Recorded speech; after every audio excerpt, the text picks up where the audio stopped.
Here's a little hack for using the Worksharp Precision Elite. If you're sharpening a thicker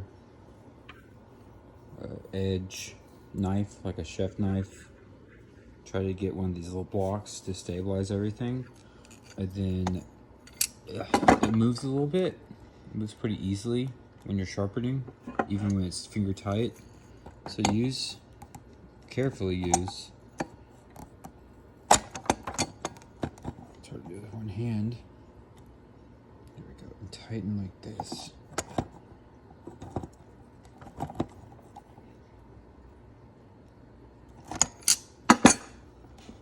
It stays in place a lot better, and it actually hasn't damaged anything yet.